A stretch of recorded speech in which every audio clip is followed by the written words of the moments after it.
The first thing I noticed was the smell. Thick, chemical, bitter. As I stepped out my back door with a mug of coffee in hand, ready to enjoy some rare Saturday peace, I froze. My pool, the one I just had resurfaced, was glowing a sickly shade of blue-green, and floating on top. A greasy film of paint. Latex paint, gallons of it. I dropped the mug. "Are you kidding me?" I muttered, staring at the disaster in disbelief. "My name's Griffin Eldon. I'm a contractor by trade. Moved into this neighborhood 3 years ago after finally saving enough to buy a place with a decent yard. Quiet street, good schools, and unfortunately, a homeowners association run by a woman who makes Voldemort look like a camp counselor. Her name? Deborah Finwick, 60. Platinum bob haircut, drives a pearl-white Lexus, and walks around with a clipboard like she's scouting for Olympic infractions. Deborah is the HOA president, and she treats the position like she was elected to Congress. She's the type who leaves notes if your trash bins are visible for more than 30 seconds past pickup. She once cited me for having overly expressive Halloween decorations. But this was next level. The paint was everywhere. It had sunk into the grout lines, clung to the walls, even stained the new coping I'd installed last month. I stormed around the side of the house, fuming, and that's when I noticed my security camera, mounted right above the gate. I rushed inside, pulled up the footage on my laptop, and there it was. Time-stamped, clear as day, Deborah Finwick. In a wide-brimmed hat, sunglasses, and gloves, carrying 2 5-gallon buckets of blue paint. She popped the latch on my side gate. She'd done it before to leave violation notices and walked right into my backyard. No hesitation. She hoisted the first bucket and dumped it straight into the deep end like she was watering plants. Then she did it again. I sat there, jaw clenched, breathing through my nose like a bull about to charge. There was no note, no explanation, just Deborah casually committing felony vandalism like she was cleaning up the community. I called the police. Officer Ramirez showed up within the hour. I showed him the footage. He watched it twice, then looked at me like he was waiting for Ashton Kutcher to jump out of a bush. But no, this was real. He asked if I knew why she would do this. I had a theory. A week earlier, I'd installed a new privacy fence along the rear corner of my backyard. Completely within code, measured twice, approved by the city, but Deborah didn't like it. She said it clashed with the neighborhood's aesthetic. I told her the neighborhood's aesthetic didn't pay for my lumber or labor. She threatened to take care of it. I thought she meant another fine. Apparently, she meant dumping 10 gallons of paint in my pool.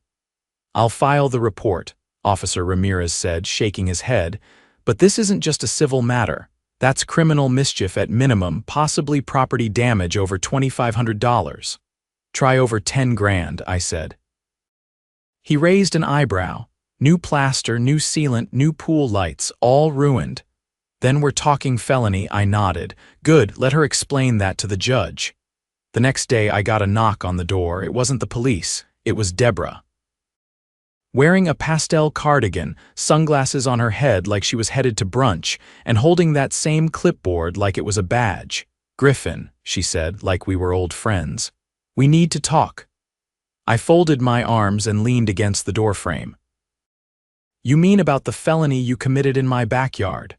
"That wasn't vandalism," she said, waving her hand. "It was corrective action." I blinked. "Corrective what?" "You installed a non-compliant fence. I warned you it didn't meet HOA standards. I left notices." "You ignored them." "I followed city code. I even sent you the permit, and we don't have a listed standard for fence color or material."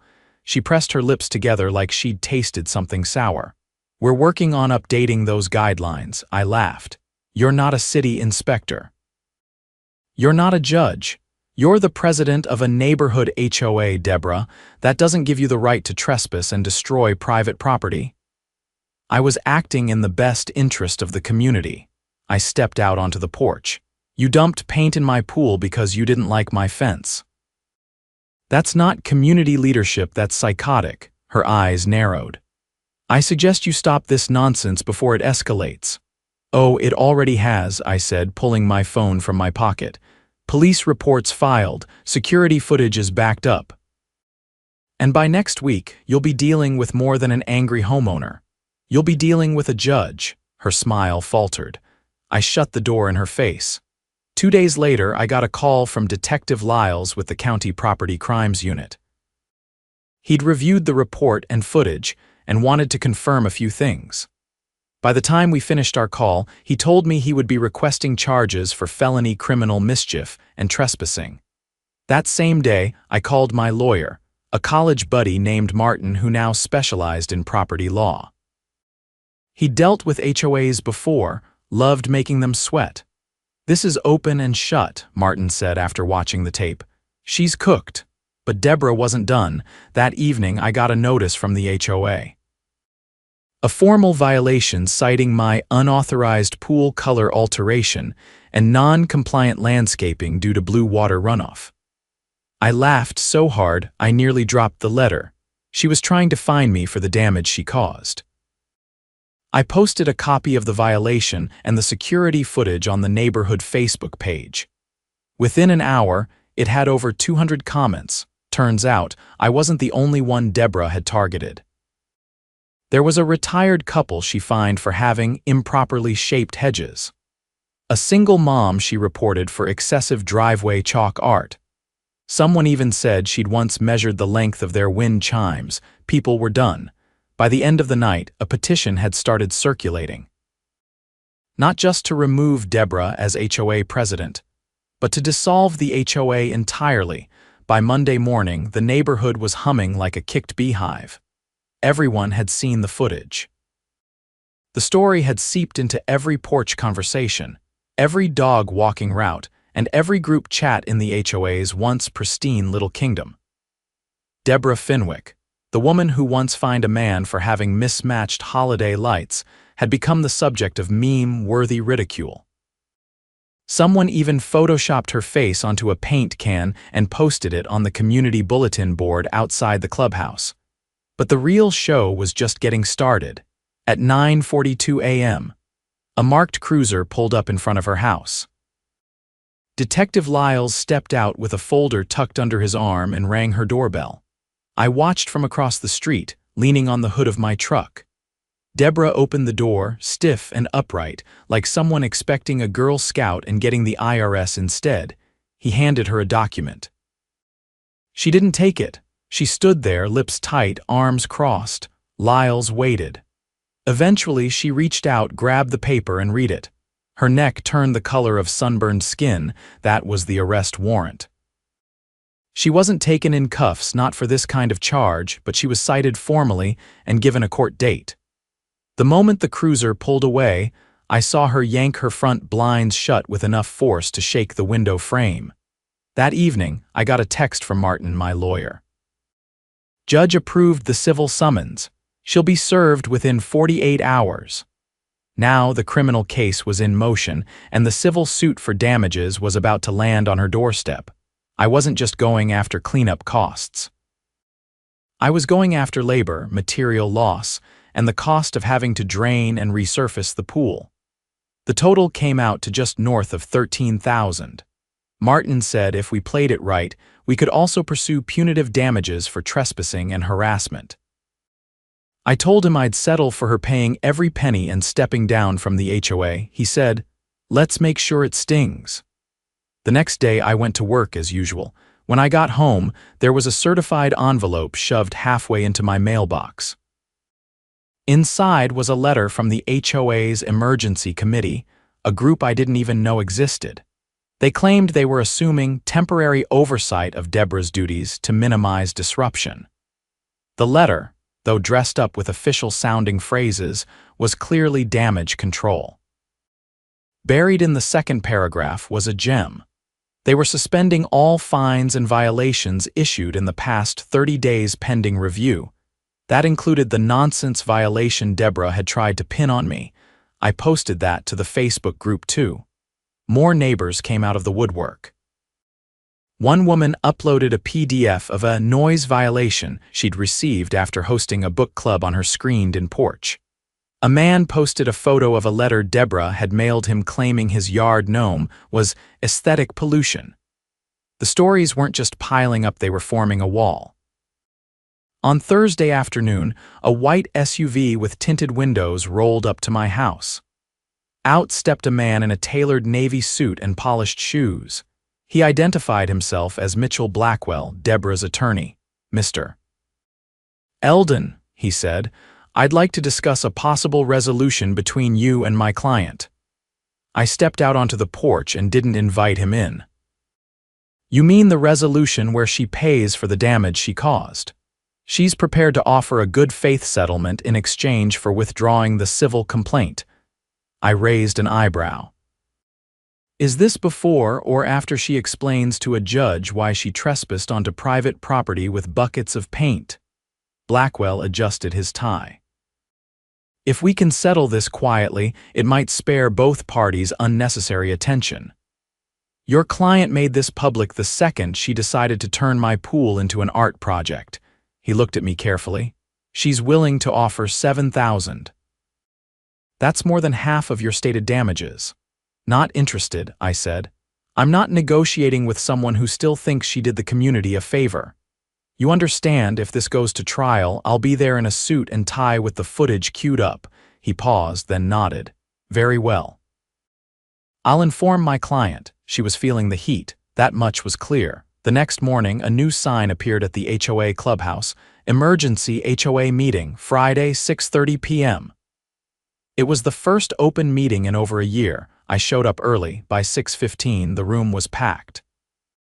Folding chairs had been pulled from a storage closet, and people were standing along the back wall. Deborah was nowhere in sight.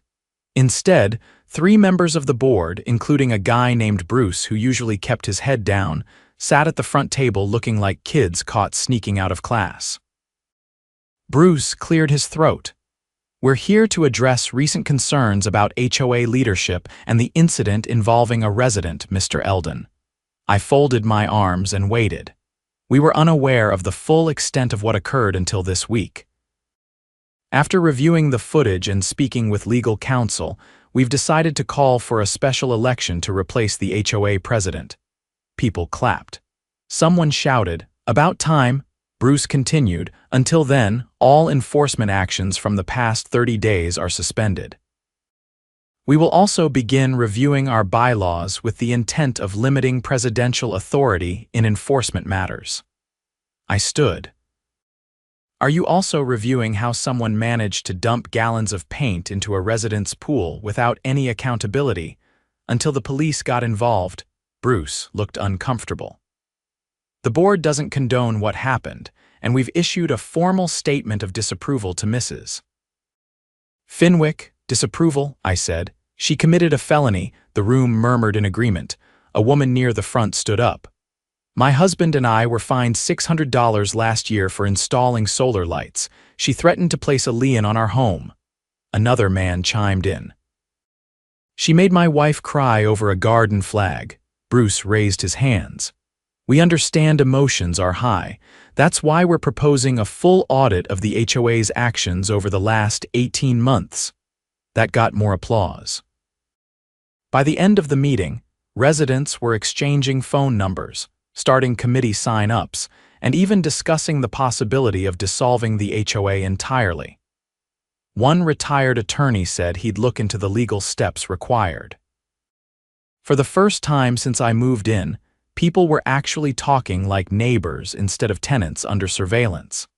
The next day, the sheriff's department served Deborah with the civil suit. According to Martin, she called his office 3 times in 2 hours trying to negotiate a payout. She ended up settling for the full $13,000. No fight, no court hearing, just a check signed and delivered with a typed note that read, "This is not an admission of guilt." The same week, she was forced to resign from the HOA. Not just as president, she lost her board seat entirely in a unanimous vote. Her house went up for sale a month later. When the pool resurfacing crew finally finished cleaning and restoring everything, I held a backyard barbecue. Half the neighborhood showed up. Someone brought a sheet cake with "No more paint bombs" written in blue frosting. Kids splashed in the pool, adults swapped stories, and people laughed louder than they had in a long time. It didn't take long for a new board to be elected. This one wasn't interested in measuring grass height or approving patio umbrellas. They started by repealing half the fines from the last year. Then they rewrote the bylaws to prevent any one person from having too much authority. I kept the security camera above the gate. Not because I expected trouble, but because it had become a kind of quiet symbol. That no one gets away with using power to bully their neighbors, not in this corner of the world. And if they try, well, I still have the footage. A week after the barbecue, just as the last of the party streamers had been taken down and the scent of grilled ribs finally cleared from the air, I got a letter. Not one of those HOA flyers or passive-aggressive notes wrapped in a plastic sleeve, but an actual stamped envelope from the county clerk's office. I opened it expecting paperwork from the civil settlement. Instead, it was a subpoena. I was being called as a witness in the state's criminal case against Deborah Fenwick. Apparently, things had escalated quietly behind the scenes. When Detective Lyles submitted his report, he'd included not just the footage and my testimony, but the pattern of behavior that had emerged from other residents. Several of them had come forward with sworn statements, and one of them, an elderly veteran named Mr. Callahan, had something that changed everything. He'd installed a wildlife camera in his backyard months ago to track the raccoons that had been digging into his garden beds. What he captured instead was footage of Deborah Fenwick entering his property at night and spraying what turned out to be commercial-grade herbicide along his fence line. His flower beds had withered the next morning, and he'd assumed it was coincidence until he saw the footage on Facebook from my pool. He turned his footage into the sheriff's department. That triggered a deeper investigation. Turns out, this wasn't just about a vendetta over fences or gnomes. According to the prosecuting attorney, Deborah had been using her authority to retaliate against residents who challenged her. And in several cases, she did it under the cover of night. Broken sprinkler heads, slashed garden hoses, even one incident where someone's car tires had been deflated. No fingerprints, no witnesses, but now, with video evidence and a pattern of behavior, they had enough to file multiple charges. I sat across from Assistant District Attorney Camille Rivas that Friday afternoon in a windowless office on the 10th floor of the county courthouse.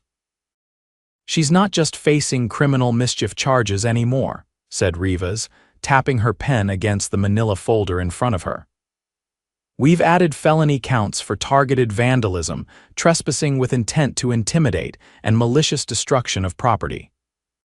She may have thought she was above the law because of her position, but this time she crossed a line we can't ignore. "She always acted like the neighborhood was her personal fiefdom," I said, "but I didn't think it went this deep." "She used her role to terrorize people," Rivas said. "People who couldn't afford to fight back or were too intimidated to speak up. It's textbook abuse of power." I agreed to testify, so did 3 others. 2 weeks later, the preliminary hearing was held. I wore a dark blue suit and sat in the second row while Deborah entered the courtroom with her attorney, Mitchell Blackwell, trailing behind her. She looked smaller now, no clipboard, no smug posture. Just a woman whose carefully constructed world was caving in around her. When I took the stand, I wasn't nervous. I told the truth plainly. The footage spoke louder than anything else. The prosecutor showed it to the court, then submitted the statement from the pool restoration company. The judge didn't ask any questions. He simply nodded, made a note, and called the next witness. By the time Mr. Callahan presented his wildlife cam footage, Deborah's defense team stopped objecting. They knew the judge was already leaning toward a full trial. After the hearing, I went back to my truck and sat behind the wheel for a few minutes, watching people shuffle out of the courthouse. Deborah exited last. She didn't glance at me. Her lawyer said something to her, but she didn't reply. I started the engine and headed home, not feeling triumphant, just clear. The damage she caused wasn't just measured in paint or fines. It was fear, stress, and the slow erosion of community trust. That weekend, I met with Bruce and 2 of the new board members. They were drafting new bylaws, and they wanted input from residents who'd been directly impacted. We sat around my patio table with notepads and iced tea, going over clause after clause. No board member can issue a fine without majority approval from the full panel, Bruce read aloud. What do you think? Good start, I said.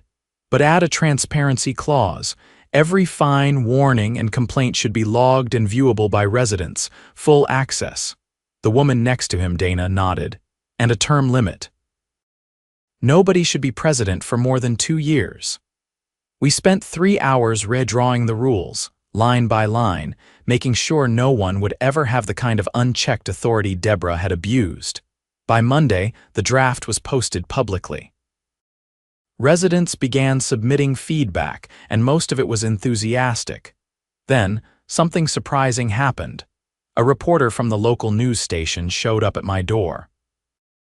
Word had gotten out about the case, and the station wanted to cover how a small community turned around after being under the thumb of a rogue HOA leader. I agreed, but only if they spoke to other residents too. The segment aired the following week. It opened with a slow shot of the clean, sparkling pool, then shifted to interviews with Mr. Callahan, Dana, and even a couple who'd nearly moved out because of the harassment. It ended with a statement from the county prosecutor's office, confirming that the case was going to trial and that more charges might be added pending the outcome of the evidence review. The next morning, I found a handwritten note taped to my front door. No envelope. No return name. Just 5 words, scrawled in faint pen, "You should have stayed quiet." I brought it straight to Detective Lyles. He didn't say much, just bagged it, logged the incident, and told me to keep the cameras rolling. I added 2 more around the perimeter of my property and installed motion sensor lighting along the side gate. A week passed. Then, too, the community remained calm. People were more neighborly than I'd ever seen. Kids played in front yards. One of the dads started organizing weekend soccer games at the park.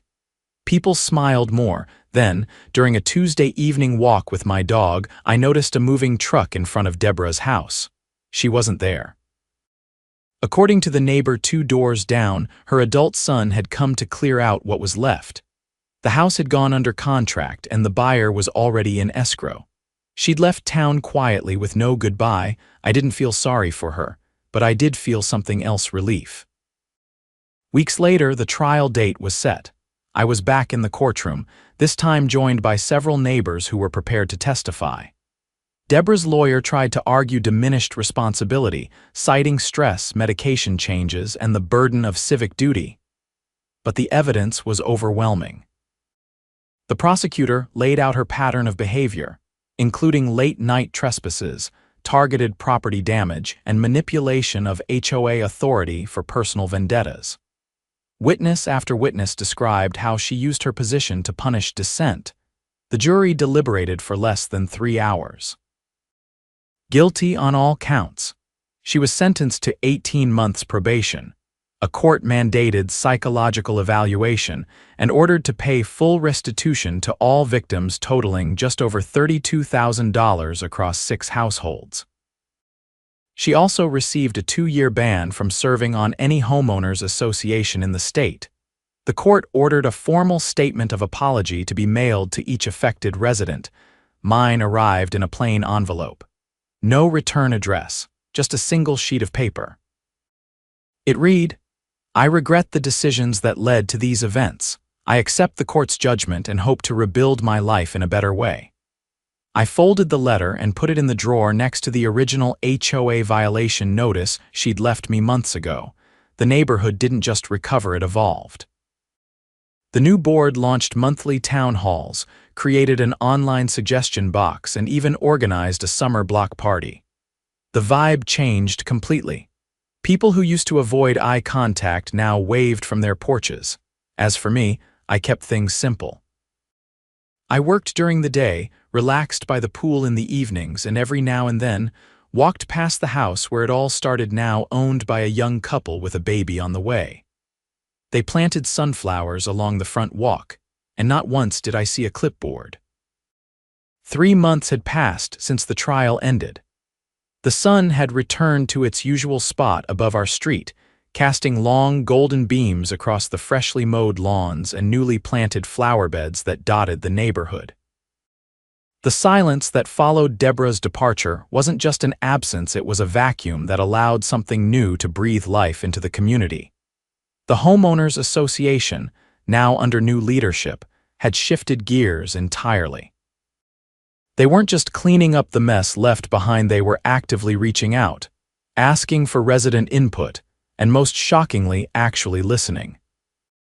I'd been asked to help draft a new clause for homeowner privacy rights, and I agreed, mostly because I wanted to ensure no one else ever felt the way I had standing over a ruined pool with a useless cup of coffee in hand. But just as things were settling, something else came to light. It started with a letter not to me, but to Dana, one of the new board members. She knocked on my door one evening just after sunset, holding it in her hands like it was a live wire. "You have a minute?" she asked, eyes scanning the street behind her. I stepped aside without answering. She walked in but didn't sit down. Instead, she unfolded the letter on the kitchen counter. It was an invoice from a landscaping company. The kind of thing most folks would toss without a second glance, except it listed a billing address that didn't match any home in the neighborhood. Instead, it pointed to a commercial P.O. box in a city 40 minutes away. Dana tapped the corner of the paper. This was in the association's records, buried between a stack of old maintenance contracts. The company doesn't exist anymore. I frowned. Deborah's signature on it? No. That's the thing, she didn't sign it. But guess who did? She slid over a second page, an approval form. The name at the bottom was Marcus Fielder, former HOA treasurer, a man who'd claimed to resign due to family obligations a month before Deborah's trial. I hadn't thought about Marcus since the early days, mostly because he'd kept his head down and his name off most of the chaos. But now, what's the total? I asked. Dana leaned in. That invoice alone is for $2,800. But I've already found 5 like it, all to companies that either don't exist or were dissolved years ago. That's over 15 grand. I looked at her. You think they were stealing from the HOA fund? She nodded. And I think Deborah wasn't alone. What followed was a week of digging. Dana, Bruce, and I worked late at night, combing through old records and comparing them to bank statements we had managed to recover from the association's prior accountant. The deeper we went, the more rot we uncovered, dozens of payments to shell companies. Reimbursements marked as emergency beautification or infrastructure assessments that led nowhere. One transaction had been processed 3 times under different dates with identical amounts. When we finally tallied it, the figure was undeniable. Over $62,000 unaccounted for, all drained over a 2-year span. We brought everything to the County Financial Crimes Division the next morning. Detective Lyles met us outside the station. He looked over the folder Dana handed him, flipping through the documents with the kind of expression that only came from seeing something worse than he expected. "Looks like we've got ourselves a racketeering case," he said, closing the folder. "And if these signatures hold up, this wasn't just one person. Can you trace the money?" Bruce asked. "We'll issue subpoenas for the accounts. If it went through any financial institution, and I'm betting it did, we'll find it." For a while, we didn't hear much. Investigations like this take time, and the authorities didn't want to tip their hand. In the meantime, our neighborhood kept rebuilding. New families moved in, and the new HOA board launched a monthly newsletter not to issue warnings, but to highlight good neighbors, share gardening tips, and list local events. People started putting up porch swings again. Someone hosted a chili cook-off that ended in a 3-way tie and a burst garden hose. Then, in early October, the first arrests were made. Marcus Fielder was taken into custody at his new job, a car dealership 2 towns over. The news spread fast not because people were shocked, but because it confirmed what many had begun to suspect.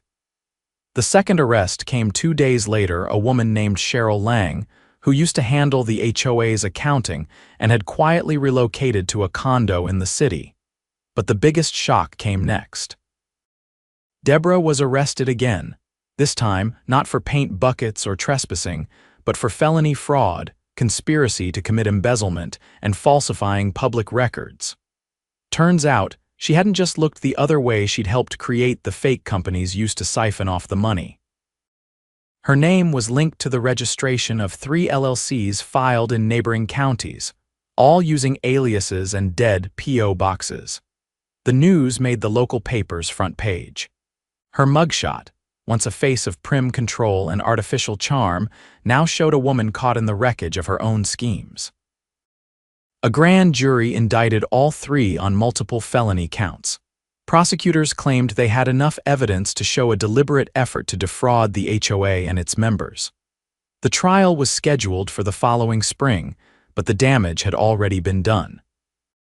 Members of the community began attending board meetings in record numbers. The treasurer's responsibilities were split into 3 separate positions, each with oversight controls. A neighborhood audit committee was formed, open to any resident who wanted to make sure the books stayed clean, and me. I finally finished the backyard project I'd put off for 2 years, a small gazebo near the shallow end of the pool, complete with string lights and a fan that hummed quietly through the warm evenings.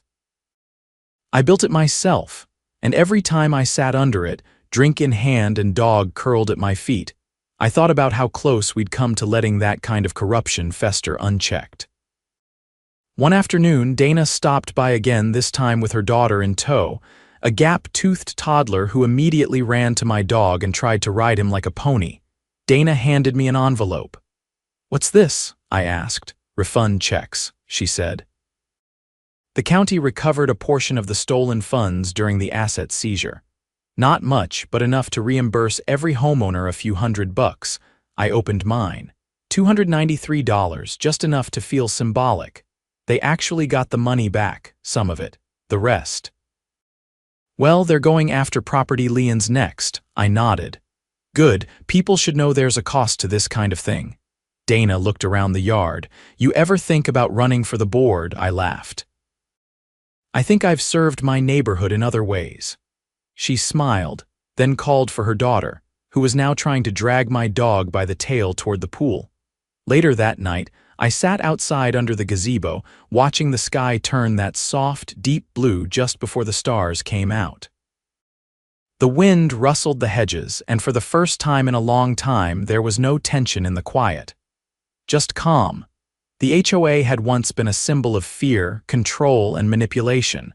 Now it was just a group of neighbors trying to do better, and Deborah Finwick. She would spend the next several years navigating courtrooms and probation offices, stripped of the illusion of power she'd once wielded like a scepter. Justice didn't always come with flashing lights or dramatic endings. But sometimes it came with a camera above a gate, a few stubborn neighbors, and the refusal to be intimidated. And that was enough.